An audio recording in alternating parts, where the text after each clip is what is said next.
Welcome to In the Oven podcast with Adam and Aubrey. Brad is out of town today, so Aubrey's filling in. What's up, Aubrey? Yeah. He told me last night that I would be the sub, and I hope I do a good job. I think you stay ready. I'm not as talkative as Brad, but I will try my best. Yeah, I got to step it up. Brad carries a lot of that weight for us sometimes, but yeah, I'm going to do my best today. So I also have mom brain, so if there's like a pause or something like that, it's just me, thinking. It's the sleep deprivation at this point. How old's baby now? Baby Beckham? He is going to be 12 weeks on Saturday, so he's almost like I guess that would be 3 months. I don't know. How would you mark 3 months? Is it like the 28th when he was born on that month, or is it in weeks? Is it 12 weeks equals 3 months? I don't know. It's been so long since I had babies. Kirsty did all the weeks thing. I was like, I don't know. He's about 3 months, 4 months old. Yeah. So those are mine. Yeah. So he's still baby. Yeah. How's it been adjusting to the baby? It has been good. I feel like 0 to 1 child was harder than 1 to 2. Okay. Only because I don't know, getting out of the house with one baby felt like a really big deal. Whereas now I'm just like, yep, let's go. We're just winging it. And you know that you're just gonna, do whatever has to be done when you get out of the house. Yep. You remember me telling you that when you guys had Letty? Like, go ahead and have another one quick because it gets tough. Yeah, well, we didn't take your advice. No, you didn't. So. Well, that was the same way. So like when Emerson was born, Liam was like 4. And so it was like, hey, buddy, you want to go wherever? Jump in the truck. I didn't need a bag. I didn't need accessories. I didn't need gear. Snacks that he would eat were readily available everywhere. They weren't special. And so yeah, you need nothing. Yeah, and then the second one comes, and then there was we had the storm and all kinds of stuff here, so that was kind of a pain because we were like shuttling back and forth from over in like 30A area. But yeah, 1 to 2. So you think that 1 to 2 was easier than 0 to 1? No, it was just like a re-punch in the face of how difficult it is to have because you waited so long. Yeah, because it was like, Liam could go get his own snacks to some degree.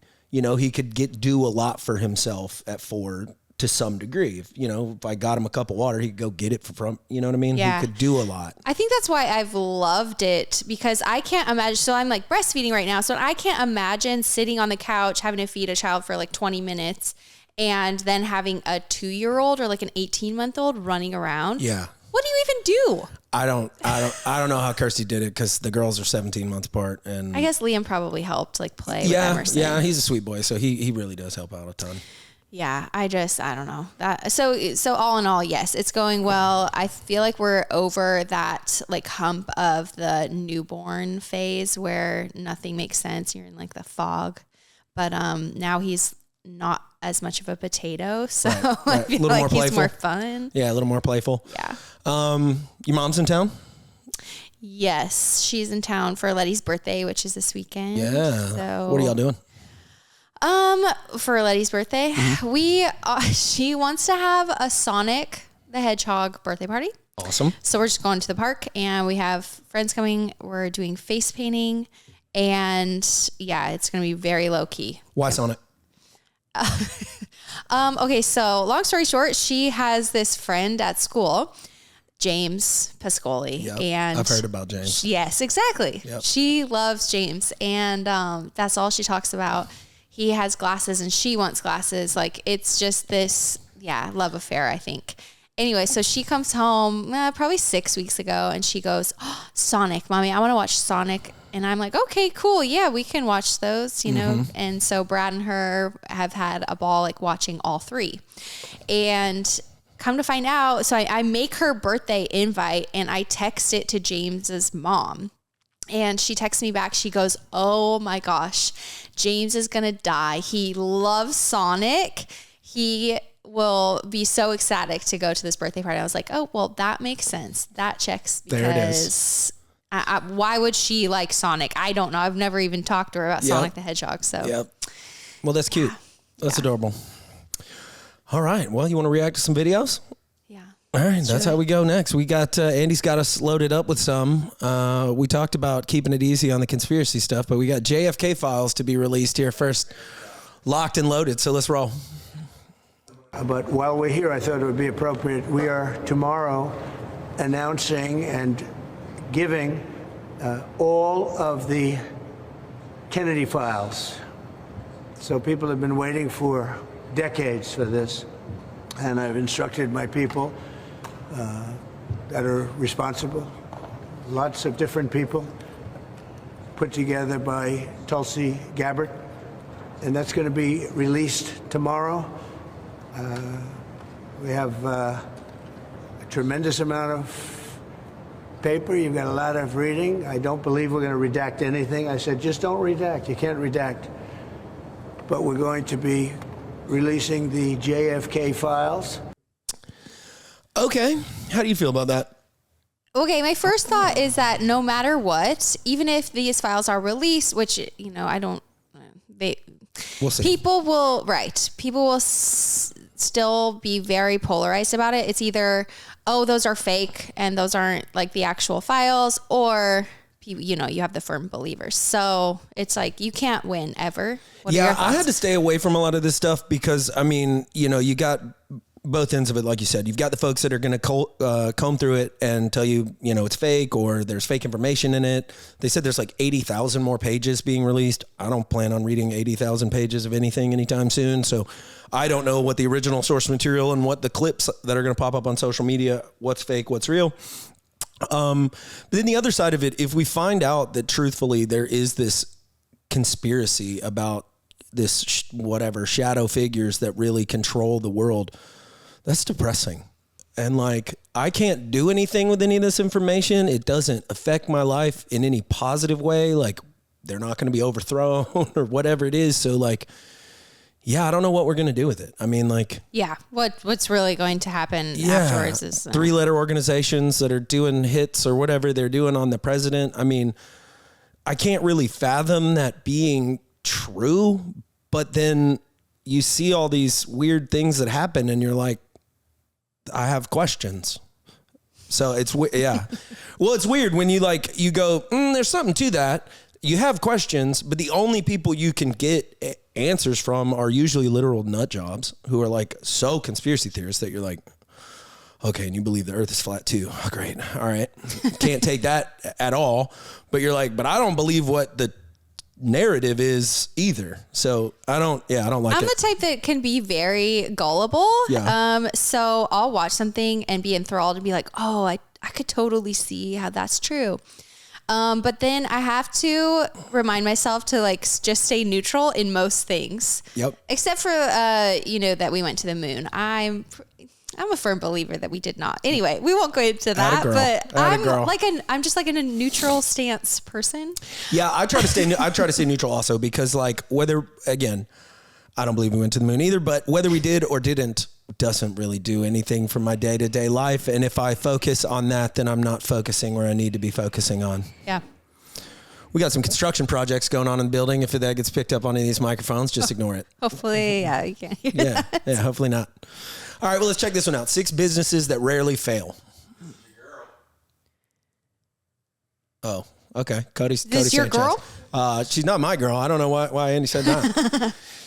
Well, no, she's up there with all of the talking heads that are very popular giving a non-advice. Okay. So like, whatever this is, it's not going to be how to start one of these businesses, where you should start, what you should do, how you should try. It's just, here we go. It's just yapping. Yappers University. 6 businesses that rarely fail, so you can steal their homework. Rental properties. Andrew Carnegie said 90% of all millionaires got there through real estate. Real estate has an 85.3% success rate because it's a simple business with hard assets. Laundromats, 95% success rate over a 5-year period. They're recession-proof, and they don't take much to understand. Self-storage, one of the leading asset classes since 2008. And according to a few studies, these businesses have a 92% success rate. Transportation businesses, think about it. Everything to get your Amazon packages into your little mitts and everything in between means that these businesses are booming, which is probably why they have a 90% success rate. Vending machine rooms, simple business. Not a lot of cash to start with. Let's call it $3,000 to $5,000. Hard part is, per machine. You can't scale them that easily. Love this one. Senior care centers. But let me tell you why these have a 97% success rate. Because often both the city, the government, and independent groups give grants and allowances and tax breaks for people to run senior care centers. That's why they're really expensive to get into and not that expensive to start.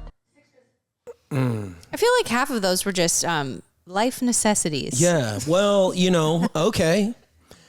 Just get you a couple $1 million and open up a storage center. Yeah, buy the land, build it, develop it, do all that. Okay. Hopefully you didn't over leverage or anything like that. Rental properties, if you can get enough of them, if you can get a big enough, diverse enough portfolio. But if you go flex to get one rental house and you don't have one tenant in it, then you're at a loss every single month. If they destroy it, if it's underinsured. What else we go with? Vending machines, $3,000 to $5,000 per vending machine. And then you have to work out an agreement with some property owner somewhere to let you put your machine there. Yeah, I've seen all of the reels and TikToks about how much people make on the vending machine thing, or even just like a small, kind of like a gumball machine-ish. Sure. It's a nice thought. I mean, and they're making decent money. Yeah. So I've got a buddy that owns several restaurants, and he decided I'm going to put some gumball machines in there. And he makes a decent little side piece of cash for him yearly across like 7 locations, with kids just throwing some quarters in. Obviously, it's like under the table, right? Yeah. I mean, like he uses it to like add on to his home gym every year, so it's like, another $3,000 that I can put into this thing. But that's like, again, a ton of locations. He had the ability to, and that's negating the cost that he got these, little gumball machines for. They probably weren't expensive. Senior care. I mean, I guess I don't want to be responsible for caring That's for a lot. It's a lot. It's like, might as well throw like kid care or something up there. I mean, it's very medical related in my mind. Like if you've ever stepped into a senior care center, there's a lot of like medical. Yeah, you're dealing with folks that are not in their peak years. They may have mental decline or anything else, and like your staff could be responsible for hurting them or whatever. Okay, this leads me to a question. So you have been a part of, multiple businesses, startup, already existing. Is there like a dream of yours that you haven't done yet? Is there a business that you are like, I would just love to do that someday? Yes. Philanthropy. I want to do something to like give back. Kind of one of the reasons I even got involved with this organization was when y'all were dealing with like Craig and that whole backstory. They had the water wheel project that they were doing. Right.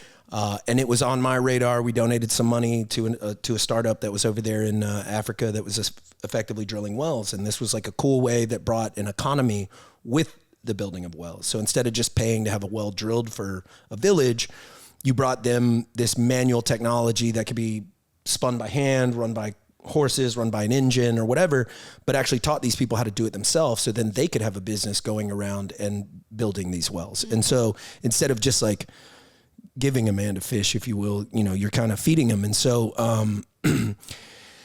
helping those that can't help themselves. Obviously it started out with a CrossFit gym, lot of downsides to running that. Can't make a lot of money, especially in a town like this, but you got to help a lot of people.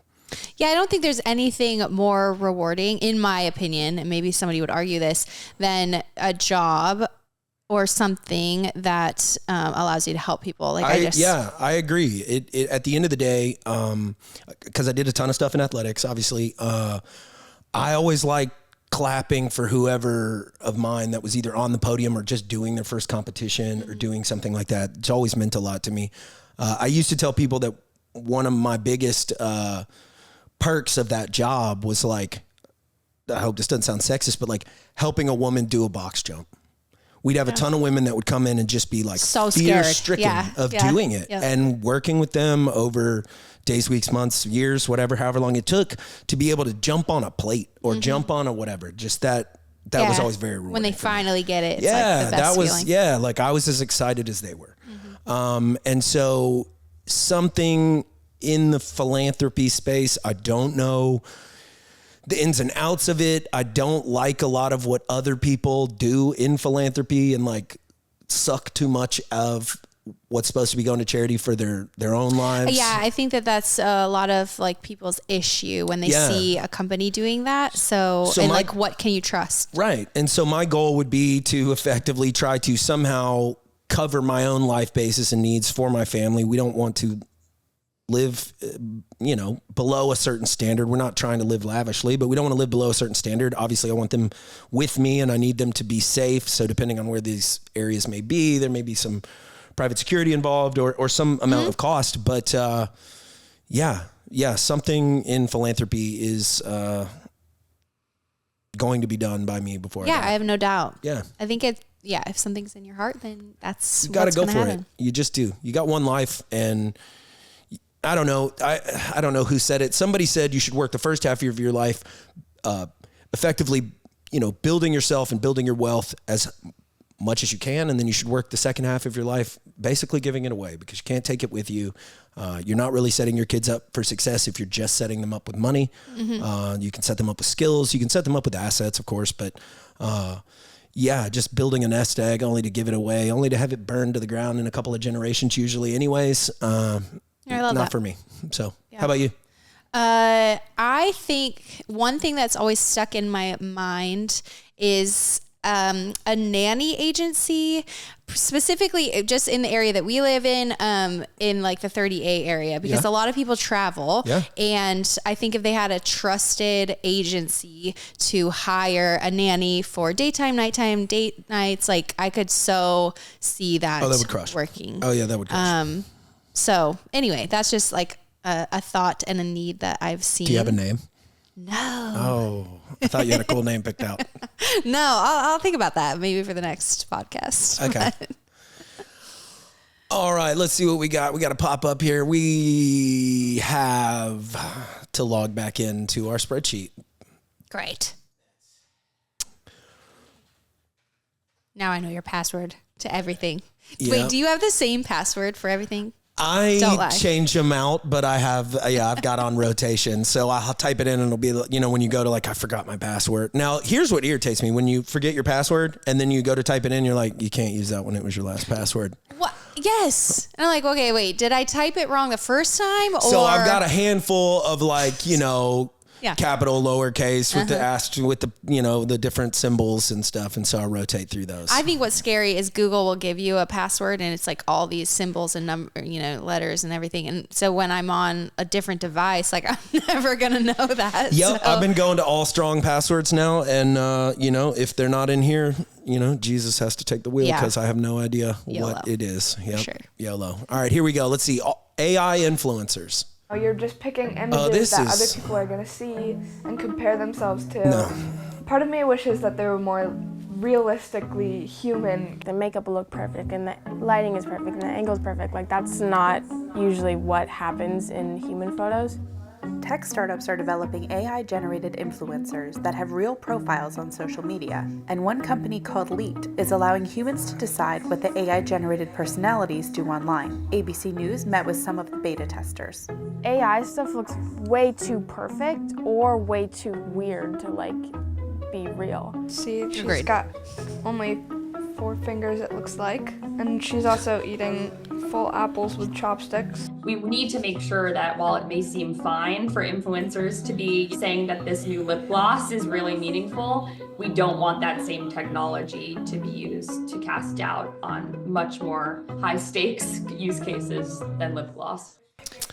Yeah, so this is where I think we start to see that scary side of AI. I agree. And it's humorous when you're watching that video, eating an apple with chopsticks, but I have even seen AI generated it's kind of like this informational, reel or TikTok video about your gut health or take this, take that. And I would say for the first 15 to 20 seconds, sometimes I'm like, I think this person is real. Yep. And then I slowly figure out that they look weird. But yeah, I mean, it's tough because it's getting better and better and faster to create. And I feel like before, people created bad for you content, just misinformation, but it still took someone time and effort and whatever. So the bad actors out there just were fewer and far between, because if you were just somebody who wanted to spread bad information, you would need a lot of skills to be able to put those videos together. Oh, for sure. Be believable. And now you just have to tap. Mm-hmm. This is what I want them to look like. This is what I want them to say.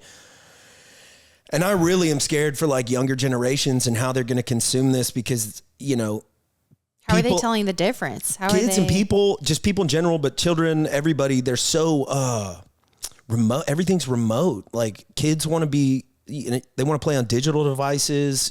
Just the things didn't exist when we were younger.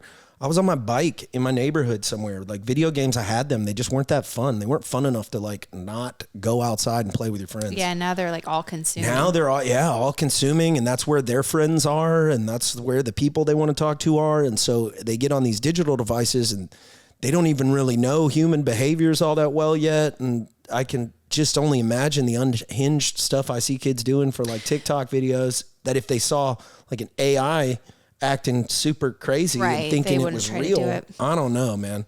There's some crazy people out there that I think would try to hurt others. Yeah, I feel like I went from my mid 30s to like my mid 60s over the past couple of years, just with the way everything is going. I'm just like, the children, but. Well, so the way I see it, I hope that within the next year, we're seeing what they did with ads, which is you have to disclose that they're an ad. So I would hope that they also do that with AI. You have to disclose that this is AI. Yeah. Otherwise, I think it is very damaging. I mean, I think it's going to wreck just whole industries. I mean, I don't know, but the amount of I know Denzel Washington did not give this speech that he's giving right now, but it sure as heck looks and sounds like he did. Yeah. So what rights do you have to your likeness, to your voice likeness, to your, why even have real actors anymore? I mean, I know. Because a lot of this stuff is text to video. And so you put the Hollywood studio level people behind it. And then I imagine there's just whole AI actors. I don't know. I don't like it. It's going to be a different world. This reminds me. So I was talking to my mom a couple of days ago. We're talking about the trip that we took a couple of months ago to Arizona, and we had a self-driving vehicle as an Uber. Yeah. Did I tell you this story? No. And so all of us girls are in it, and it was a really weird experience just to get in. You have to unlock it from your phone. It parked right in the middle of the street for us to get in. It was just weird. So we sitting in there. I just wanted to take a risk, you know? Right. Well, it was risky because we came to a stoplight. We were the first ones there, and it was yellow about to turn red. So the car thought it was still yellow. So I think it thought it still had, time to get through. And then it turned red. And all of a sudden it was just and we were basically out in the middle of the intersection. So we were freaking out. Thank God nothing happened. But just thinking about that, obviously I'm waiting for self-driving vehicles to get better at what they do. But I was telling my mom, I think that we're going to look back someday and tell our kids, we used to drive our own vehicles. Yeah. We used to get in car accidents. Right. That was a thing. People died in car accidents, and they're going to be like, oh, what? Yeah, I agree with you. I mean, I am apprehensive as to whether or not my son will even make it to a driver's license. Oh, that's true. The only real barrier, I think, to full rollout is non-automated drivers. Oh, because you still have the ability of two vehicles. If one has the ability to just say, I'm getting over, and the other one doesn't go, man, no, you're not. And, pull some of that stuff, just goes, okay, cool. And I think it will allow for harmony, but and I'm not a tech guy, but viruses exist or hackers or whatever. I don't want to have to worry about my vehicle getting hacked. I just got in an accident the other day. It was, whatever, but there's no AI involved. It'll be, years, but I really think that might happen. Yeah, it's tough. Well, and then truthfully though, the bigger thing is the amount of, drivers, truckers, various distances, that's a reasonably high income wage for a entry level non-college position. Somebody can hold down and to lose that. Yeah. So that's going to be a big, it's it's good. I see all these things as good, Yeah. But at the same time, I'm I don't know if I want to live. Brad and I have talked about it before, but I think one of the biggest, not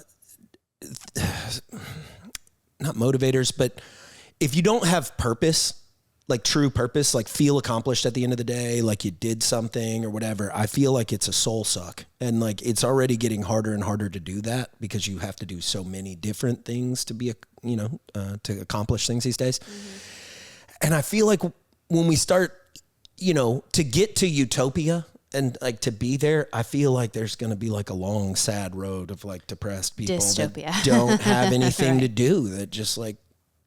Well, Brad always says like the pendulum swings hard like both ways, and then usually it comes back to like that middle ground. So yeah, I think we probably are going to see it swing super hard, and technology, AI, like all these things that really aren't good for us as humans, right? Which we know, but our kids might not know that won't eventually. Know it. Yeah. It's weird. It's a weird time. Hard time to be a parent too, because, and Brad and I talked about that on one of the podcasts, but like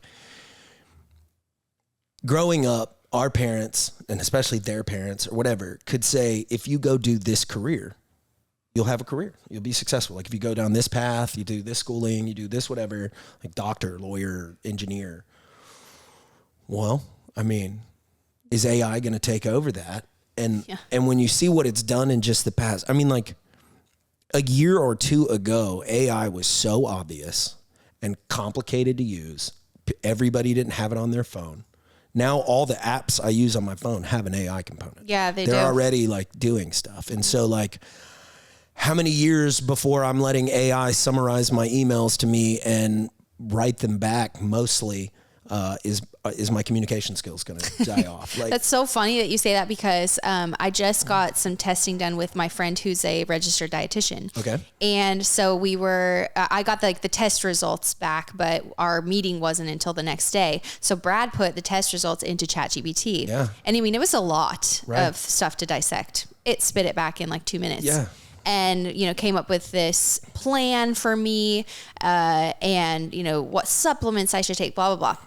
And he sends it to our friend who's the registered dietitian. And he goes, man, I'm going to be out of a job with ChatGPT. Yeah. It was exactly what he would have said. It's nuts. But I think it's across the board. I think like in healthcare, being able to remove the risk or whatever from the doctors. Human bias. I think just, driving. I mean, anything remotely dangerous or, I don't know. Yeah. It's happening fast. It's happening so fast that it's like, I mean, obviously we educate our kids and we do everything we can, but it's kind of tough because I don't think we can keep up. Like you and I just can't keep up. Yeah. Like I've got a friend that's, kid's very interested in drones and piloting drones and wants to do that. And he's at the right age where I think he can do it in the military for a little while, but like those things already fly themselves. Mm-hmm. So like, I don't know. Or like graphic design or interior design, like all that stuff. I really didn't expect, I don't know if anybody did, but I really didn't expect how quickly creatives in general were going to be put at jeopardy, because it's tough, because so many people have good ideas but have no idea how to execute. And when you can just go like, and you're like, wow, that's pretty close. Yeah. Run with it. Yeah. That's tough. I mean, we knew the law thing right out of the gate just because ChatGPT claimed how, what percentage of lawyers it was better than each time it would launch. But then now, as you see, you can load it with anything. The problem is, do you know if you can trust it or not? And like, if there's no certifying body, I guess you don't know if you can trust your doctor either, but there's still like a medical board and like other bodies. I don't know what they all are, but that, you respect them to have a professional code of ethics or whatever to serve the best interest of whoever that is. But I don't know. You pay $20 a month for a AI service. I don't know. Can you imagine if AI, infiltrates into our justice system? I don't know. I mean, I really think that you got to look, I mean, even what judges do now, like they're not part of the jury. And so like, hopefully that stays for a while, but after there's a conviction, I mean, they're kind of just sentencing based on mandatory guidelines now. I mean, there's a ton of mandatory I think back in the day, a lot of judges maybe were just like, yeah, it's okay. Kick them out. No, I think there's but now it's just like this case, this gets 5 years, this case, this gets 10 years, this, So like, you kind of like hope maybe there's just more like fairness or equality. You hope. But I don't know. You hope. It's too tough. The coders, I mean, just humans in general are going to be responsible for the creation of this stuff. And we're all too biased. And when you create something that has the ability to be unbiased, I don't know if it is when you Yeah, I don't think with we'd your ever trust inputs. it. Ooh, scary. Next video. The third leading cause of death in the U.S. What? Yeah, I know what this one is. Oh, okay. I don't know this. That's Gary Brecka. And it was this type of research that led to the 2016 study that Harvard did that determined that the third leading cause of death in America is modern medicine.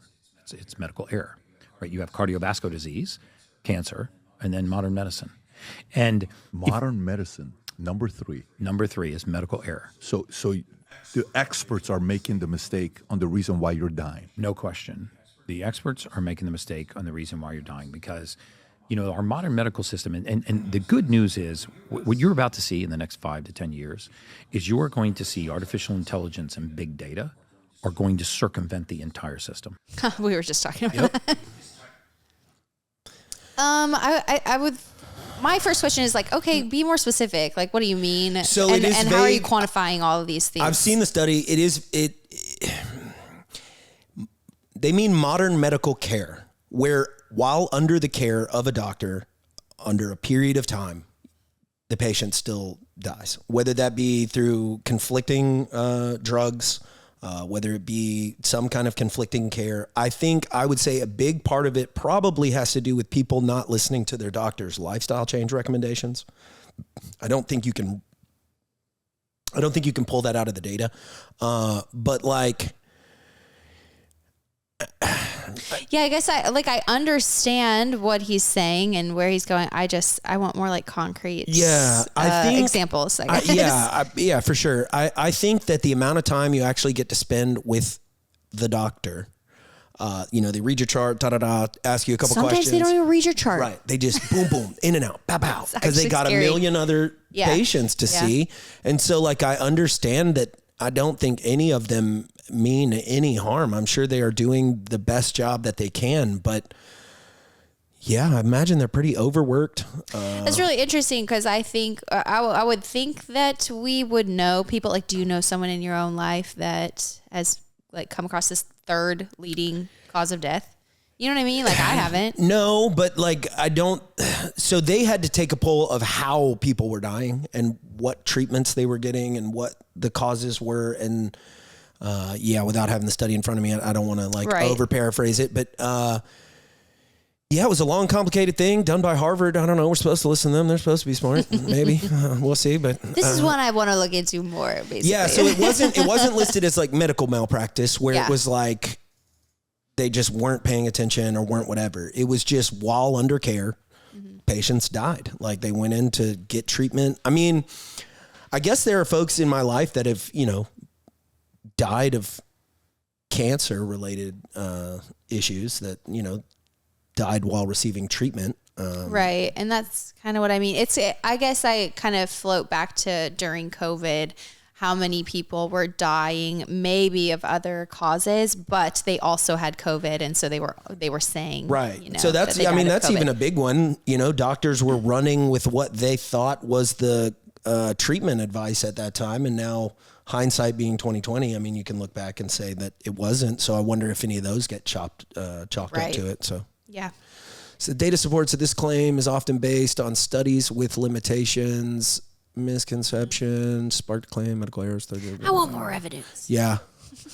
We gotta ask AI for some evidence. Yeah, we'll ask AI. It's fine. All right. How long does it take to complete? The smartest man to ever live.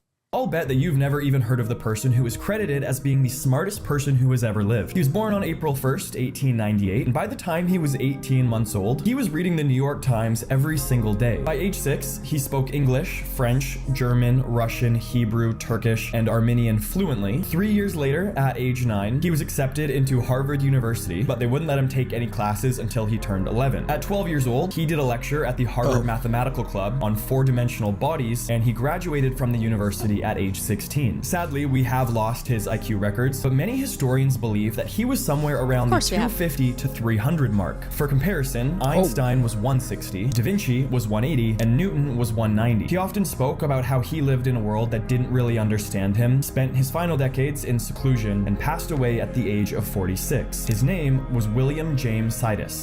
I'm sure he was secluded. I mean, I can't imagine being that smart. You literally have so many other downfalls.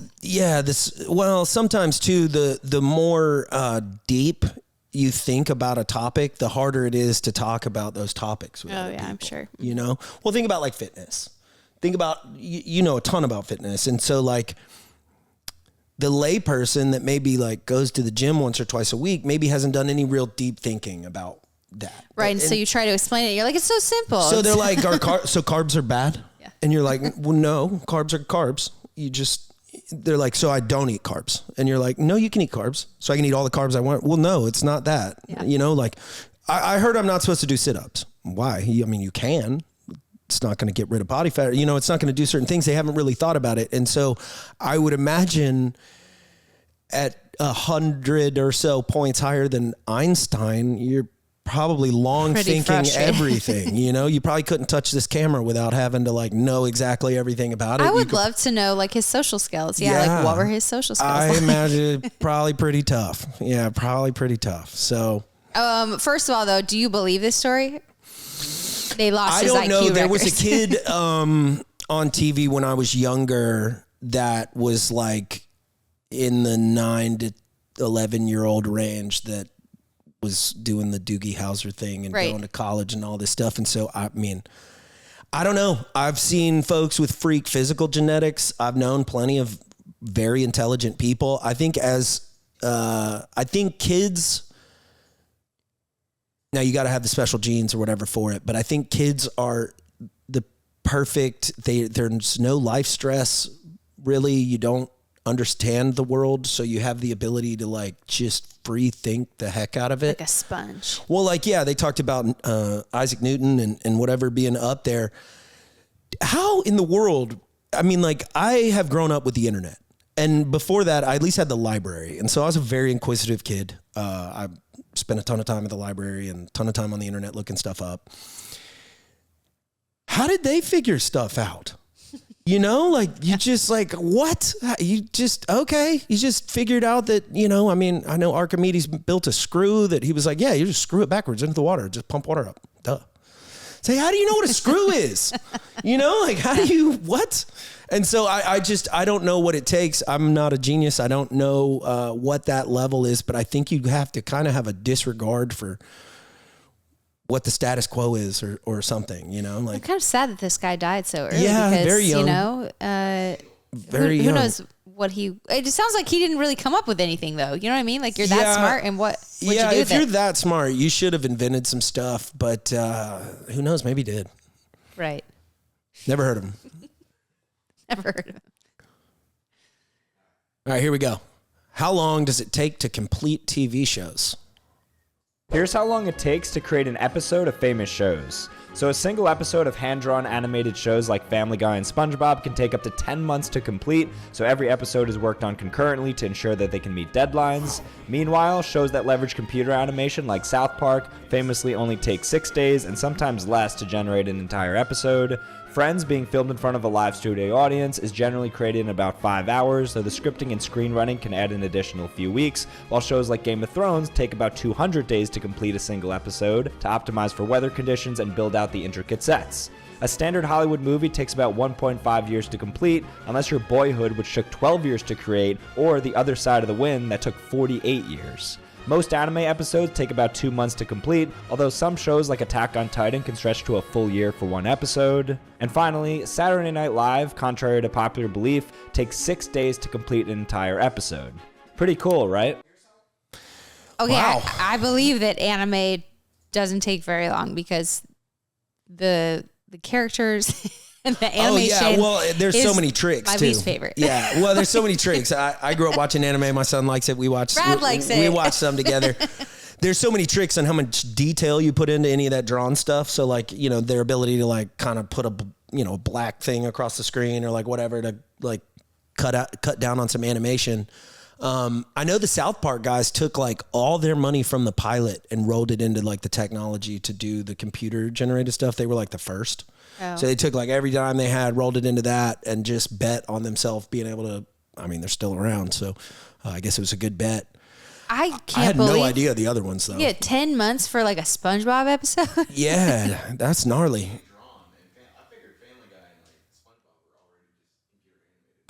I don't know why they wouldn't. Yeah, be. why? Yeah, maybe at this point they are. Maybe they are. I would think. But yeah. I believe the 200 days for like an episode of Game of Thrones. Did you ever watch Game of Thrones? Yeah.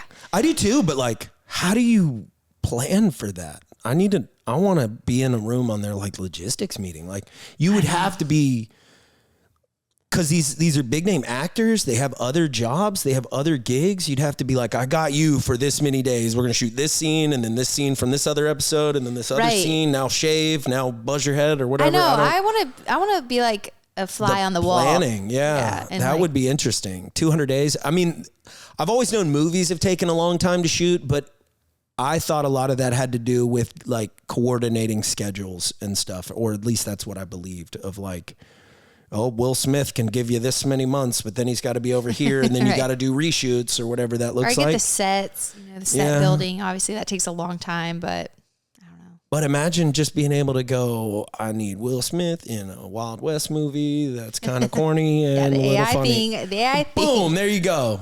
48 years, though. I want to know whatever that. I got to look that up when I leave. Yeah. 48 years for a movie. Yeah, that's wild. I've not. And I've never even heard of it. Yeah, I guess it wasn't worth it. Right. Very. Yeah. All right. Next video is celebrities naming their kids. Always some fun names. Why do celebrities give their kids such weird names? Like, it's always got to be something that sounds like a gamer tag you'd make when you're 12 years old. I get that they want to be different and think outside the box, but you don't got to completely disregard the box. I saw a video the other day saying one celebrity couple named their kids Sterling, Bronze, and Gold. I wonder who the favorite child is in that family. Imagine being named Bronze and then hearing that your little sister is going to be named Golden. If you really want to give them a weird name, just give them a normal name at birth and then call them a nickname. Like, do celebrities even think about how their kids are going to get treated when they're in school? Imagine having to introduce yourself at school being like, hey, what's your name? My name is... What's that? Cinnamon. It's what? My name is Cinnamon, okay? Like, they're all gonna get cooked. I'm pretty sure celebrities just shake a magic 8-ball to name their kid. Y'all got more money than me though, so you do you.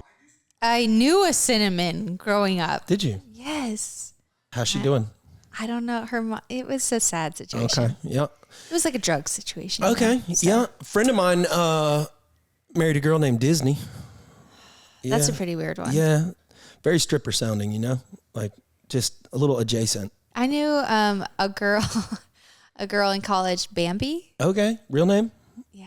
Oh. Bambi. Yeah. I'm sorry. Maybe your name's Bambi while you're listening to this. Hey, it's all good. It's a unique name. A deer.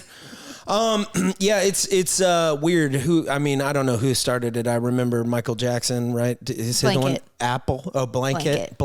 There you go. I love Michael Jackson, so I know. Yeah, everything. I love Michael Jackson music a ton. I can't stand all the documentaries that have come out and all the weirdness, but yeah, I love Michael Jackson music growing up and still do. Oh, here we go. Pilot Inspector. Yeah, Apple is definitely up there. Okay. Blue Ivy, Birdie. And that's oh not no, what that about weird. Elon Musk got some weird name kids. Oh yeah, what's his? It's like, but it's spelled a weird way, but you actually pronounce it like a normal way. No. Children's names. I don't know. Yeah, there you go. Right, and it's like XAE812, but I think one of say those it like a is certain Ash, way. Exash, or something. That's a symbol. I feel bad that we call Letty, and her real name is Scarlett. The other day she goes, "Mommy, why do I have a big name?" And then like, why does everybody call me Letty? And I'm like, I don't know. I didn't realize we would just call you Letty. Sure. And then someday, of course, she can decide that she wants to be Scarlett instead. And sometimes when Brad's mad at her, like trying to get then her it's attention, but a lot of people ask me that, and I'm like, I don't know. I like both names. I like the nickname. Like, don't come after me for naming my child that. But no, I mean, kind of a, what would you call it? Like a old school type name, Scarlett. I mean, you don't hear a ton of it. I've known a few. Had a member of the gym for years named Scarlett. Yeah, it's like a classic name, but you don't hear I've it a never lot. heard Letty as a take on it, so I like that. That's unique. Yeah, I hope she's not mad at me someday for. Yeah, my son's name's William, but he goes by Liam. So it's just the last four. That's a pretty common swapping middle name and first name. I feel like. Yeah, well, it's just the last 4 letters of his first name. Oh. Mm-hmm. I just thought really. No, his middle name's Carter. I don't think I knew that. Yep. Oh, okay. Yep. So I mean, we did that. I call Emerson all kinds of stuff, easy, all the names. And, Isla's Isla, but her middle name's Siobhan, so we call her Shiv quite a bit around the house. Yeah, so, I don't know. I like it. I think it's not really pet names, but, they're names that you mean out of affection. I don't know. I think they're cool. And so, I didn't really, you don't really get one when your name's Adam. You can't really shorten it much more than that. I guess Brad's name was almost Adam. Yeah. What's your middle name? That is my middle name. Wait. Yeah, my parents named me, so my first name's William. Oh, okay. And so then they just decided to call me Adam my whole life. And so that's been its own set of complications. So then people read it and they're like, oh, you go by Billy? I'm like, please don't. No. Please, God. Yeah, no. nah, don't. And then, in the Army, the unit I was in, a little bit looser standards on certain things. So everybody, because people wanted to call each other by their first name. And people would be like, hey, Bill, Billy, Will. And I'm just like, Not gonna answer, yeah. I don't hear them, man. They're not talking to me. They're like, Cantrell. I'm like, what? They're like, I'm calling you. I'm like, I hear you. What's up? But I didn't hear anything beforehand. So. Oh, yeah. You gotta pick strong names for your children. That's right. Well, they always said one that looks good either on a job resume or one that looks good on an office door or one that looks good somewhere. So I feel like we did a pretty good job picking strong names for our kids. But if the world just keeps getting nuttier, then those strong names, or who knows, they're going to seem like uppity or whatever. I don't know. Yeah, I don't know either. I would say I do like the name Sterling. We talked about that if we had another boy. I like that name a lot. And then Bronze is not a bad name either. Yeah, it's not a bad name. No, so I don't know. I mean, if you named your 3 children 3 precious metals that had very different values, right. I don't know what then you run into that issues. would cause, but yeah. Because Golden is also not that big of a deal. I mean, yeah, Goldie is a very common name now. Yeah. So, I don't know. Oh, and Andy's favorites. Shower thoughts. So they're about a machine gun things, and so we kind of talk about each one, because otherwise we couldn't remember what they were all about. Why don't we trust pasta? Why must we have a window on the box that proves there's pasta inside? I don't know. It's just the look of it. We have a window on our cookie package. Yeah, that's right. Or we did. Yeah, we're getting rid of it. Yeah, we still do. Check us out. No, I mean, I don't know. That's a good question. I don't know that they all do, though. I buy that Bonza stuff a lot. And I think Bonza still does. Does it? I don't think so. Yeah. Chickpea pasta. That's a good question. I'm not really sure. We like to see our food. Yeah. I guess. Yeah. Stainless steel is a desirable material that elevates products to be more premium, except toilets. You know what I find really freaky is a black toilet. Oh, yeah. Automatically scared of it. The whole black kitchen, old school. It's just a black toilet. You can't tell if it's clean or not. Uh-huh. And I think that's the point, but it's also my point. Yeah. I don't want it. Needs to be clean. Yeah, true that. Most of the Earth's sky is below you. On the other side of the planet?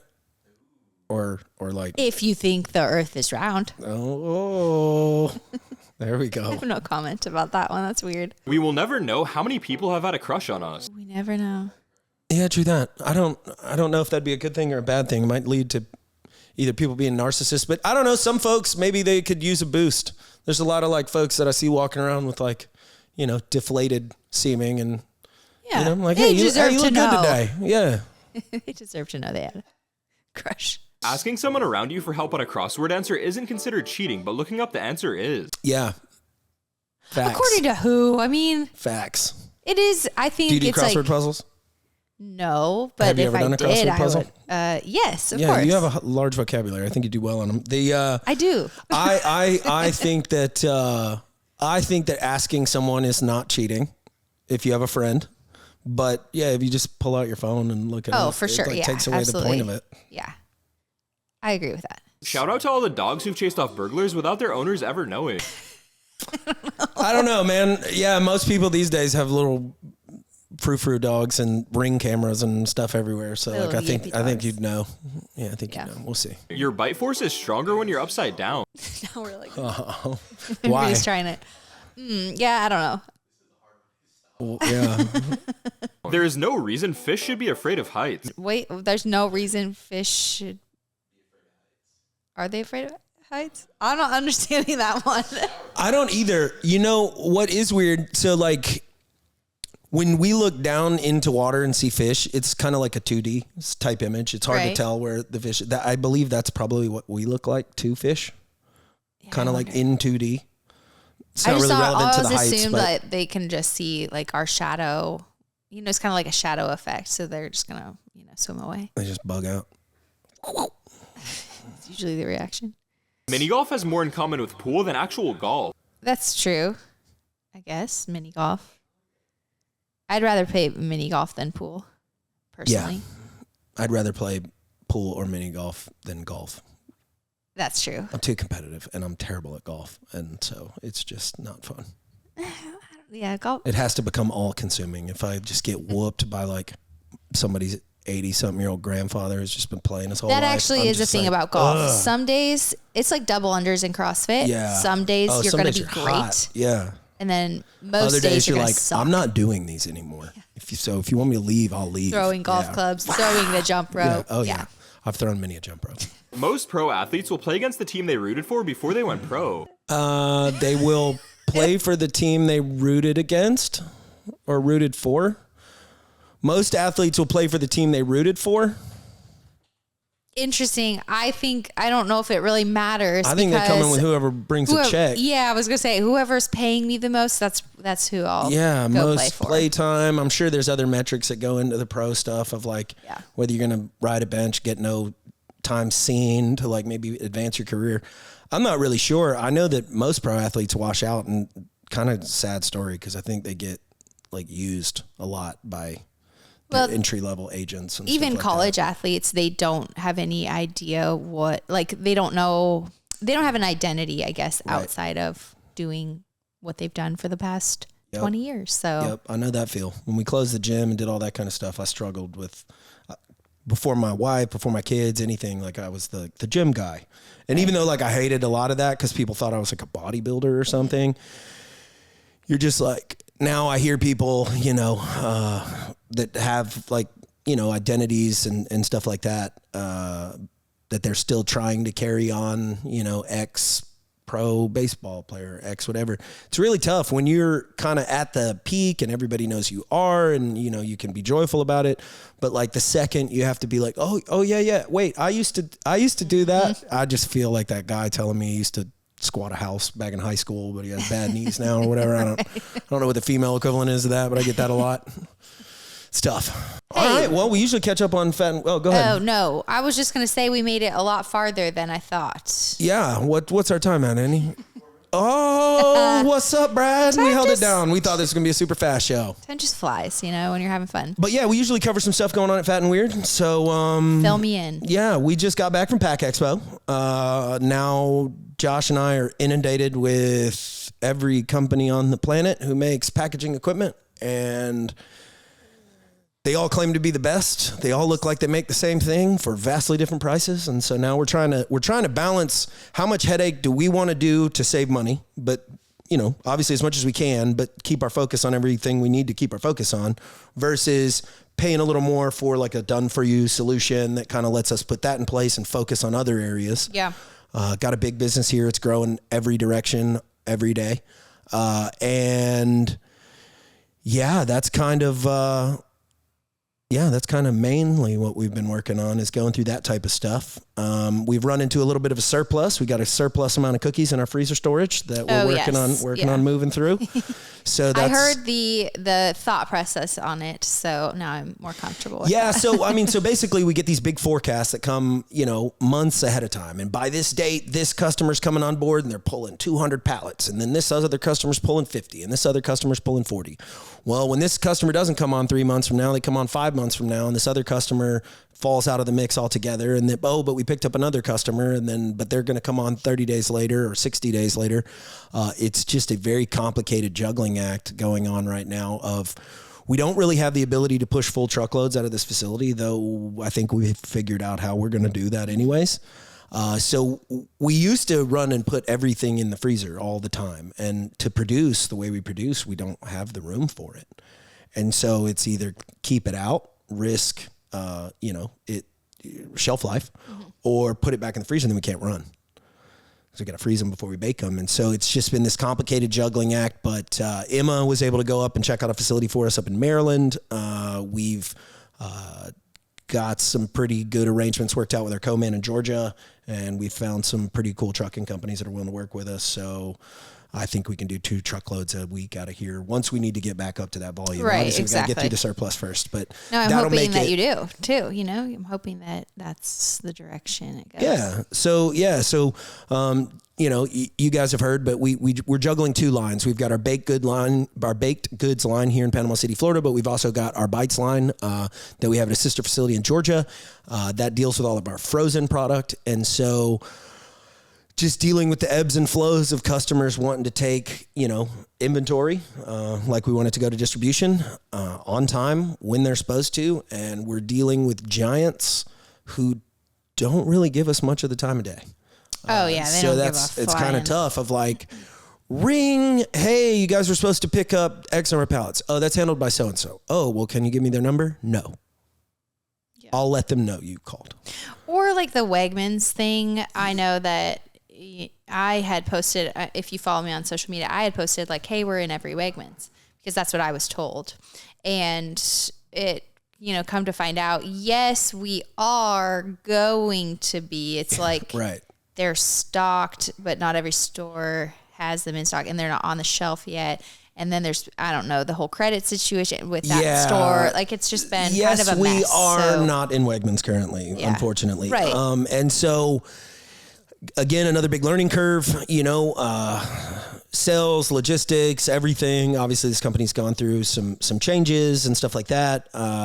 And it's hard because we're going through distribution.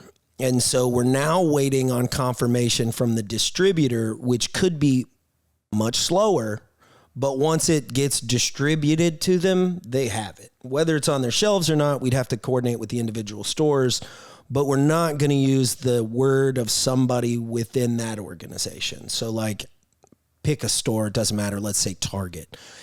Just because Target says, yes, they want to buy our product, they have to go through some channels, just like they get all their other products. And until one of our distributors says, yep, we've shot however many truckloads to Target, we're kind of not going to like go down that route anymore. Mm-hmm. That's a tough one too, because I don't know. I'm not on those calls, though I'm getting looped into more of them now. I'm very much appreciative of that. I've tried to get involved in several of those.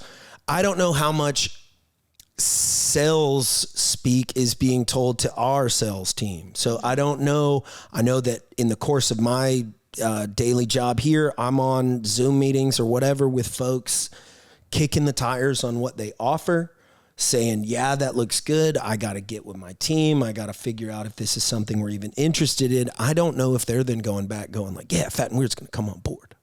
Right. It seems like a big game of telephone sometimes. Yeah. Now, I don't know, because I'm pretty quick on, I mean, you've seen how I talk, so it's nothing for me to say something like, yeah, cool, I know you like it, but like, give me a reality. Are we coming in a couple months, a month, a week? Should I tell anybody about this? Should I not? I don't know what's going in on that. So I think I'm going to lead the way on some of those conversations for us. But yeah, we just, we got a lot of cookies going out every day. Big learning curve. It's a big learning curve, but I think we have some plans in place to, Brad and I talked pretty considerably about it. We're kind of at the point where we need to be, in my opinion, a lot more conservative, selective with who's taking our cookies, how they're displaying our cookies, even if that limits volume out of the gate. I think if we do that, we can not Ed Hardy ourselves or whatever. I don't know if you remember that brand that was like luxury for a minute and then everywhere and then gas stations had it. And I don't know if that was a branding. Maybe they didn't have their stuff trademarked, but obviously we've got a quality product. We couldn't possibly, you could screen print an Ed Hardy, but yeah, I think being selective, telling these buyers like, hey, we'll get you slotted in for these months. If you want our product, you have to be through these hoops by this time. I know that will mean some changes with the team. I know that'll mean some changes across the board, but yeah, I think that's what's going to be most beneficial for the company is being a little more deliberate. I love it. Yeah. So now figure out how to do all that and make it work. We'll see. So yeah, time will tell. It's a lot. I know Brad has been trying to figure out kind of like social media route, and social media is so hard because it's just ever changing. So yeah, I think we're going to go back to the basics is what I have suggested pretty hard. And he told me that. Kind of like agree. Going back to what we're known for, him and I, and so that's in the future too. But yeah. Got anything else? No. All right. Well, thank you for coming on the podcast today, holding it down. Yeah, no problem. I liked being the sub. So. All right, cool. Well, I'll wrap it up here. See if I do a good job. You're worth it. Do hard shit.